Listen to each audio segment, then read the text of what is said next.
Hey everybody, this is Ted Check, recovering reporter. So the First Amendment, the right to free speech, even that, it's the absolute bedrock of journalism, but even that has, in rare instances, has its shortcomings. For example, when it infringes upon the rights of others, violates the law, puts somebody else in danger. You remember Elon Musk, I think it was it a year ago, or it wasn't long after he bought Twitter, that somebody tweeted out, I think it was like the coordinates of his airplane, like where his private jet was going to be or something like that. So if somebody wanted to, you know, somebody had bad intentions, shall we say, they would know where to find him or his family. And so I think Elon Musk was right in banning that person, and then any other of the journalists who actually kind of just piggybacked off of that. So I think he was correct in that. Here's another example. CNN analyst Van Jones. All I can think of is, living in a van down by the river. Van Jones forced to apologize after confrontation with Vivek Ramaswamy over previous unhinged rhetoric that endangered Ramaswamy's family. See, here we go again with endangering someone's family. This is from the gatewaypundit.com. So here the two of them are actually speaking in person, meeting for the first time. What happened was Van Jones, I guess, and he was in doing one of his rants, some punditry, and he said about Ramaswamy, he kind of characterized him as the rise of an American demagogue. That guy is dangerous, Jones stated. He won't stop Trump, talking about back when they were both running for the nomination, but he's going to outlive Trump by about 50 years. I was watching, I guess, the rise of an American demagogue that is very, very despicable, that is a very, very despicable person.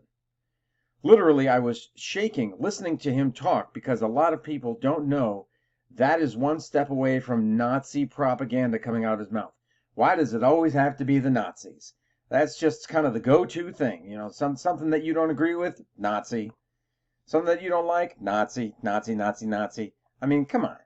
Really? We're going to go there like that's just low-hanging fruit. Oh, you're just a Nazi. Ramaswamy responded to Jones's comments during a speech at Turning Point USA's America Fest conference, where he dismissed Jones's rhetoric with disdain. You got this character, Van Jones, on CNN afterwards saying, quote, "This is the rise of an American demagogue who's going to live 50 years longer than Trump. This is dangerous. I am shaking." Just shut the F up. Yeah. So the two of them finally, Ramaswamy confronted Jones at the DNC. And Jones apologized. That's the long and the short of it. And he wanted Ramaswamy's wife's phone number, which to me sounds a little bit suspicious. But he says, apparently it's all above board. "I will call you in a couple days and I will apologize to your wife," said Jones. And Ramaswamy said, "We don't need to do any of this on air." See, he was wary that what Jones was going to do was put the call, make a spectacle out of it, and put the call on air on CNN. And I think Ramaswamy did a great job in kind of framing this. You know what we can do? We can turn the page and maybe have a chapter to demonstrate what actually good discourse looks like in this country. That's not just on you, that's on me as well. That's on the two of us. I hope we can build a friendship. I mean, that's a great thing to say. He definitely took the high road there, and props to Ramaswamy for doing that. That was a good move on his part, and hopefully it is the beginning of a good relationship, and hopefully they can come to some type of understanding and accord, because really, I mean, can't we all just get along, in the words of Rodney King? But seriously, this does illustrate how sometimes, words can be dangerous. I don't believe in the whole feelings thing. I think words in that sense are just words. That it's not gonna, as far as my feelings, that shouldn't be a factor. But if it causes harm to somebody in the sense of that it puts them in danger, in peril, that's a problem. That is a problem. So there are those instances. Nothing is absolute, not even the First Amendment. But it's this is an outlier here. It's not.